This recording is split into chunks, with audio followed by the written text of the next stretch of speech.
Hello everyone, welcome to beginners bank MCQ series में class 5 आज मैं आप सबके लिए लेकर के आई हूँ। और इस क्लास 5 में हम एमसीक्यू डिस्कस करने वाले हैं इकोनॉमिक्स के। तो इकोनॉमिक्स के मोस्ट इंपॉर्टेंट एमसीक्यू यहाँ पर हम डिस्कस करेंगे for the exam of UPSC, EPFO, EO AO and APFC. तो मैंने अभी तक आपको 4 क्लासेस दे दी हैं, बल्कि 4 नहीं है 6 है, क्योंकि 2 मैंने पहले बनाई थी और ये एक तरह से 7 क्लास है। बट क्योंकि हम जो सीरीज़ को लेके चल रहे हैं उसमें इसको 5 क्लास ही देखा जाएगा। तो चलिए, अगर आपने सारी क्लासेस देख ली हैं तो बहुत अच्छा है, अगर नहीं देखी है तो मैंने एमसीक्यू सीरीज़ की पूरी प्लेलिस्ट बना दी है, वहाँ जाकर आप इस एमसीक्यू सीरीज़ को देख सकते हैं। क्योंकि हम यूपीएससी ईपीएफओ के लिए अलग अलग जो सब्जेक्ट्स हैं उसका एमसीक्यू सीरीज़ लेके चल रहे हैं। क्लास फर्स्ट में हमने मॉडर्न हिस्ट्री के एमसीक्यू डिस्कस किए थे, क्लास सेकंड में हमने अकाउंटिंग के एमसीक्यू डिस्कस किए, क्लास थर्ड में हमने जनरल साइंस के एमसीक्यू डिस्कस किए, क्लास फोर्थ में हमने फिर से अकाउंटिंग के एमसीक्यू डिस्कस किए एंड आज है हमारी क्लास 5 जिसमें हम इकोनॉमिक्स के एमसीक्यू डिस्कस करेंगे। और इससे पहले जब मैंने थ्योरी बनाई थी तो उस समय भी मैंने 2 क्लासेस ली थी एमसीक्यू की। आई होप कि आपने सारी की सारी एमसीक्यू की क्लासेस देख ली हैं। अगर आपने नहीं देखी हैं तो एक बार आप एमसीक्यू की पूरी प्लेलिस्ट ज़रूर देख लें। और इसके साथ मैं आपको पहले भी पूछ चुकी हूँ कि हमारे आप चैनल पर 500 सब्सक्राइबर कंप्लीट होने वाले हैं और मैं समझती हूँ कि ये बहुत बड़ा अचीवमेंट है एज अ टीचर। क्योंकि एज अ टीचर जब स्टूडेंट आपको एक्सेप्ट करते हैं तो कहीं ना कहीं आपको भी रियलाइज़ होता है कि आप कुछ उनके लिए अच्छा कर पा रहे हैं, कुछ उनके लिए बेहतर कर पा रहे हैं, आप उन्हें पढ़ा पा रहे हैं और उस तरीके से पढ़ा पा रहे हैं जिस तरीके से वो समझ पा रहे हैं। तो मैं इसे एक अचीवमेंट की तरह ही लेती हूँ। अगर आप मेरे चैनल पर जाकर देखेंगे तो आप देखेंगे कि मार्च से मैंने जो वीडियोस हैं उन्हें रेगुलर डालना स्टार्ट किया है और अभी मिड का मई ही आया है और इतने ही टाइम पे आपने इतना ज़्यादा मुझे प्यार दिया है कि मुझे तो यकीन ही नहीं होता। मेरी जो मम्मी रहती थी कि तुम बहुत अच्छा पढ़ाती हो, तुम ट्राई करो, तुम निश्चित अच्छा पढ़ा लोगी। लेकिन एक कॉन्फिडेंस की थोड़ी सी कभी कभी कमी होती है, तो शायद मैं इसलिए सामने नहीं आ पा रही थी। बट आप सबके प्यार ने मुझे, आपके सपोर्ट ने मुझे यहाँ तक जब लाया है, तो अब मेरी इच्छा है कि आपके लिए जितना भी हो सकता है मैं करूँ। तो मैंने आपसे कुछ क्वेश्चन भी पूछे हैं कि यूपीएससी ईपीएफओ के लिए आप कौन सा जो सब्जेक्ट है वो, अगर आपको लगता है कि अभी डिफिकल्ट है, आप पढ़ना चाहते हैं मुझसे, तो मुझे कमेंट में बता सकते हैं। इसके साथ यूपीएससी ईपीएफओ के अलावा आप कौन से एग्जाम की तैयारी कर रहे हैं वो आप मुझे कमेंट में बता सकते हैं। आप मुझे मेरे बारे में कुछ जानना चाहते हैं, मुझे देखना चाहते हैं, तो उसके बारे में भी आप मुझसे पूछ सकते हैं। क्योंकि 500 सब्सक्राइबर के कंप्लीट होने के उपलक्ष्य में मैं एक Q&A वीडियो आप सबके लिए लेके आने वाली हूँ, जिसमें आपके जितने भी क्वेश्चन होंगे उसके मैं आंसर आपको दूंगी और एक तरह से सामने आके फेस टू फेस मैं आपसे आपके प्रश्नों के उत्तर दूंगी। तो आई होप कि आपको मेरा जो ये एक इनिशिएटिव है ये पसंद आएगा, अच्छा लगेगा। जिस प्रकार आपने मेरे लेक्चर्स को पसंद किया इसी तरह आप इसको भी पसंद करेंगे, सराहेंगे, ऐसी मैं उम्मीद करती हूँ। तो चलिए इकोनॉमिक्स के जो क्वेश्चन है उसे शुरू करते हैं, अब बहुत देर नहीं करते हैं। देखिए, क्वेश्चन कुछ सिंपल पहले होंगे और फिर धीमे धीमे इसका जो लेवल है वो बढ़ता जाएगा। तो आपको ये नहीं सोचना है कि सारे क्वेश्चन सिंपल ही हैं। पहला क्वेश्चन देखिए, one of the following is also called as world bank. World bank जो है उनमें से किसको कहा जाता है? IBRD को, IMF को, WTO को या IDA को? तो वर्ल्ड बैंक जो है वो कहा जाता है IBRD को। IBRD और जो इसके एसोसिएट्स होते हैं इसको कहा जाता है वर्ल्ड बैंक। IBRD एंड इनके एसोसिएट्स को बोला जाता है वर्ल्ड बैंक। ये आपको ध्यान रखना है, इकोनॉमिक्स में इससे रिलेटेड जो क्वेश्चन है वो अक्सर ही पूछा जाता है। अब इसमें एक बात और, IBRD को वर्ल्ड बैंक कहा जाता है, लेकिन इस वर्ल्ड बैंक के अंतर्गत कितने के सारे जो संस्थान हैं वो आते हैं, तो थोड़ा सा आपको यहाँ पर ध्यान रखना है। एक तो IBRD हो गया, इसके जो एसोसिएट्स हैं उसमें एक हो गया IMF, एक हो गया मेगा, एक हो गया IDA। तो ये 4 मैंने आपको IBRD के एसोसिएट्स बता दिए हैं। एक एसोसिएट और होता है, अगर आप जानते हैं तो आपको कमेंट में बताना है। टोटल 5 एसोसिएट्स होते हैं IBRD एंड इनके एसोसिएट्स, जिन्हें की कंप्लीट कहा जाता है वर्ल्ड बैंक। तो आई होप कि आप ये क्वेश्चन समझ गए हैं। चलिए नेक्स्ट क्वेश्चन देखते हैं। नेक्स्ट क्वेश्चन आपकी स्क्रीन पर बहुत important question, stagflation is a period of, यानी मुद्रास्फीति जनित मंदी की अवधि क्या है? स्टैगफ्लेशन का मतलब समझिएगा। देखिए, इन्फ्लेशन होता है मुद्रा की स्फीति। मुद्रा की स्फीति मतलब मुद्रा का मूल्य बढ़ जाना, यानी महंगाई का बढ़ जाना, उसको हम बोलते हैं मुद्रास्फीति या इंग्लिश में बोलते हैं इन्फ्लेशन। और जब इस इन्फ्लेशन में स्टैग जुड़ जाता है तो ये बन जाता है स्टैगफ्लेशन। स्टैगफ्लेशन का मतलब होता है कि जो मुद्रा का मूल्य है वो और भी ज़्यादा हाई हो गया है। तो अगर सोचिए, अगर आपके मुद्रा का मूल्य बढ़ जाएगा, मान लीजिए आज आप 100 रुपये में जितना सामान खरीद पा रहे हैं, कल आप जब उसी 100 रुपये में सामान खरीदने जाएंगे तो आप जितना खरीद पा रहे थे उसका केवल 50% ही सामान आपको नहीं मिल रहा ढंग से, यानी सिर्फ 20-30% ही सामान आप ला पा रहे हैं उसी 100 रुपये में, जिसमें पहले आप 80% सामान ले आते थे। तो इसका क्या मतलब है कि महंगाई बहुत ज़्यादा बढ़ गई है। और जब महंगाई ज़्यादा बढ़ेगी तो जो लोग कम कमा पा रहे हैं, जाहिर सी बात है कि वो तो सर्वाइव ही नहीं कर पाएंगे। और ज़्यादा महंगाई बढ़ने से जो कंपनियां होंगी उन पर भी एक भार पड़ेगा कि उनको इनकम बढ़ानी है, क्योंकि भाई लोग तो ये सोचेंगे जब इनकम मेरी बढ़े तो मेरा खर्चा चले, नहीं तो ये तो इतनी महंगाई है तो खर्चे नहीं चला पा रहे हैं। तो ऐसे में जो कंपनियां हैं वो जो बहुत इंपॉर्टेंट एम्प्लॉयज़ होंगे उन्हें तो रखेंगी, बट जो थोड़े अन इम्पॉर्टेंट हैं उन्हें निकाल देंगी। तो जो इन स्टैगफ्लेशन बढ़ेगा तो इसका क्या मतलब आपने सब समझा कि एक तो बेरोजगारी बहुत ज़्यादा बढ़ जाएगी, बेरोजगारी जो है यानी कि अनएम्प्लॉयमेंट है वो बढ़ जाएगा, और जो मुद्रा का जो मूल्य है वो बढ़ जाएगा, दोनों चीज़ें हाई हो जाएंगी। तो यही होता है स्टैगफ्लेशन। आई होप कि बहुत ही ईजी मैंने आपको समझाने की कोशिश की है और शायद आपको समझ में आ गया होगा। अगर आपको समझ में आ गया है तो प्लीज़ वीडियो को एक लाइक कीजिए, और मैंने इतना कुछ बताया तो चलिए इसका आंसर भी आप बता दीजिए। तो इसका आंसर क्या होगा? इसका आंसर होगा persistent high inflation combined with high unemployment, यानी उच्च बेरोजगारी के साथ संयुक्त उच्च मुद्रास्फीति। अगर सिंपल पहले लैंग्वेज में क्वेश्चन को समझ लिया कीजिए, इसके बाद इस टेक्निकल लैंग्वेज में जाया कीजिए, तो जो सवाल हैं वो बहुत ही आपको ईजी लगेंगे, बहुत ही आसानी से आपके सॉल्व हो जाएंगे। तो चलिए नेक्स्ट क्वेश्चन देखते हैं। नेक्स्ट क्वेश्चन आपकी स्क्रीन पर है, BSE Sensex constituents number of companies, यानी कि बीएससी सेंसेक्स में कंपनियों की कितनी संख्या है। अब बीएससी क्या होता है? बीएससी होता है बॉम्बे स्टॉक एक्सचेंज। तो बॉम्बे स्टॉक एक्सचेंज में कितनी कंपनियां हैं? तो बॉम्बे स्टॉक एक्सचेंज में होती हैं 30 कंपनियां। बहुत इंपॉर्टेंट क्वेश्चन है, ये प्रीवियस ईयर में पूछे भी जा चुके हैं। अब ऐसे जैसे कि ये बीएससी होता है, ऐसे एक होता है एनएससी। एनएससी क्या होता है? एनएससी होता है नेशनल स्टॉक एक्सचेंज, और इसका जो इंडेक्स होता है वो होता है निफ्टी। आपने कभी न्यूज़पेपर पढ़ा होगा तो आपने निफ्टी का नाम सुना होगा। इंडेक्स का मतलब होता है कि जो नेशनल स्टॉक एक्सचेंज है उसका जो इंडेक्स निकालती है वो निफ्टी निकालती है, और इसमें नेशनल स्टॉक एक्सचेंज में कितनी कंपनियां हैं? नेशनल स्टॉक एक्सचेंज में है 50 कंपनियां। तो ये जो क्वेश्चन है और इसके जो एक्स्ट्रा पॉइंट है ये आपको ध्यान रखने। चलिए नेक्स्ट क्वेश्चन बताइएगा। आई होप कि आप सबको पता ही होगा।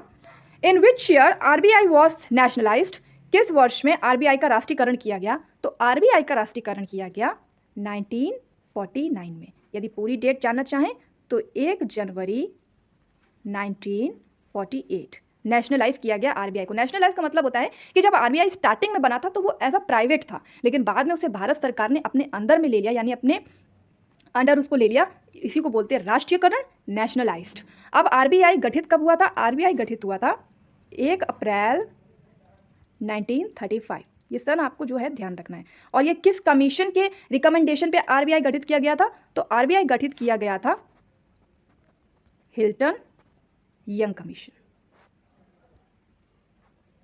तो ये जो एक्स्ट्रा पॉइंट है ये भी ध्यान रखिएगा। 10 क्वेश्चन मैं रखती हूँ, लेकिन 10 से एक्स्ट्रा ही बताने की मैं कोशिश आपको करती हूँ। तो आई होप कि आपको ये क्वेश्चन अच्छे से समझ में आ गया है। चलिए नेक्स्ट देखते हैं।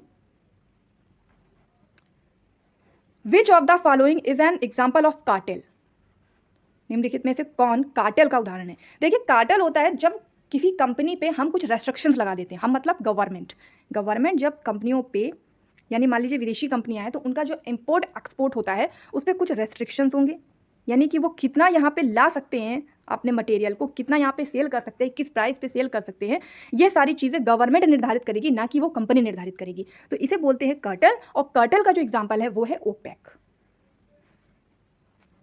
और ओपेक का फुल फॉर्म क्या होता है ये आपको मुझे कमेंट बॉक्स में बताना है। मैं आपको इतना बता दूं कि जो ओपेक होता है वो पेट्रोलियम कंपनी है, यानी इसके थ्रू पेट्रोल आता है बाहर से। तो ये ओपेक जो है ना, इसका फुल फॉर्म आपको कमेंट में मुझे बताना है।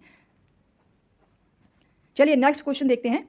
Fiscal policy in India is formulated bye, Bharat में राजकोषीय नीति किसके द्वारा बनाई गई? ये बहुत मोस्ट इंपॉर्टेंट क्वेश्चन है। फिस्कल पॉलिसी जो है वो इंडिया में वित्त मंत्रालय फॉर्मुलेट करता है, यानी वित्त मंत्रालय के द्वारा बनाई जाती है।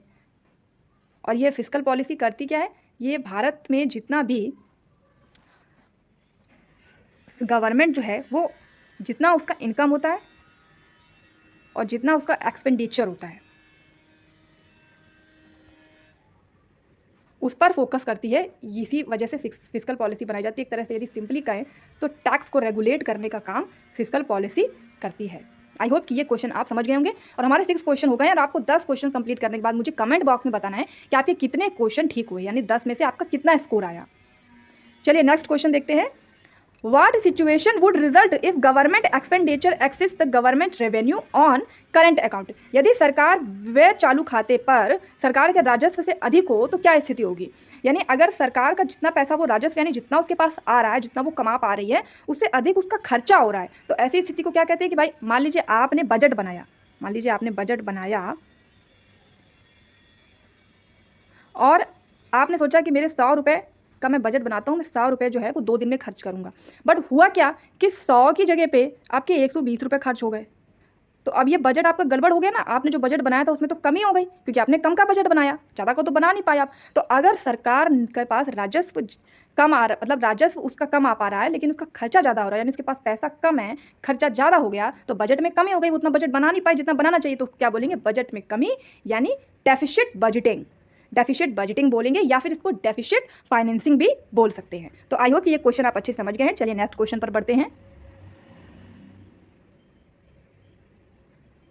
Next question, Lorentz curve shows, ये बहुत इंपॉर्टेंट क्वेश्चन है, कई एग्जाम में पूछा गया है कि लॉरेंज वक्र क्या दर्शाता है। देखिए लॉरेंज वक्र कुछ नहीं होता, लॉरेंज वक्र एक प्रकार का कर्व होता है, आपने ऐसे कर्व देखा होगा, मैथ वगैरह में तो आपने देखा ही होगा, यदि इकोनॉमिक्स में नहीं देखा है, यही होता है लॉरेंज कर्व। और ये क्या करता है कि जैसे भारत में यानी इंडिया में जितने भी लोग रिच हैं या पुअर हैं उनके बीच जो रिलेशनशिप है उसको दर्शाता है। यानी कोई व्यक्ति रिच है तो वो अधिक रिच कैसे बना, क्यों है, और कोई पुअर है तो वो इतना पुअर क्यों होता चला जा रहा है, यानी ये इनकम का जो डिस्ट्रीब्यूशन है ये इतना डिफरेंस क्यों है, इसको यहाँ पे दर्शाता है, आय के वितरण को दर्शाता है लॉरेंज वक्र।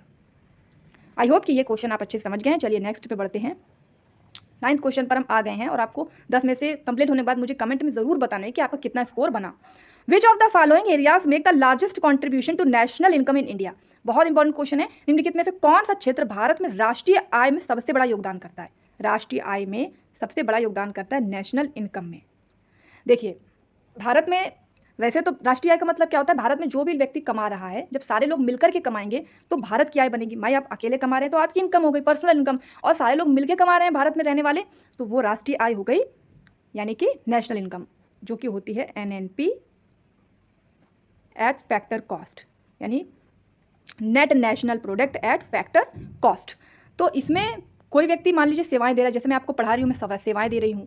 इंडस्ट्री है, जैसे कि जैसे इंडस्ट्रीज होती हैं, बिस्किट्स बना रही हैं, चिप्स बना रही हैं, और भी कई चीज़ें बनाती हैं। एग्रीकल्चर आप जानते हैं, जहाँ से हमारे सब खाने पीने की चीज़ें आती हैं, दाल वगैरह, सब्जी वगैरह। और माइनिंग, जो खनिज से चीज़ें ज़मीन से खोद कर निकाली जाती है, जैसे कि कोयला से जो हीरा निकलता है और उसके बाद हीरे का जो सेल होता है, ये सारी सेवाएं भारत में होती हैं, और ये सबसे जब कमाते हैं तो इनकम बनती है। लेकिन पूछा ये गया है कि कौन सा ऐसा क्षेत्र है जिससे राष्ट्रीय आय ज़्यादा होती है, यानी ऐसा कौन सा क्षेत्र जिसमें बहुत ज़्यादा लोग काम करते हैं, ज़्यादा लोग काम करेंगे तो वहीं से ज़्यादा इनकम जनरेट होगी। तो वो जो क्षेत्र है उसका नाम है सर्विसेज, सेवाएं।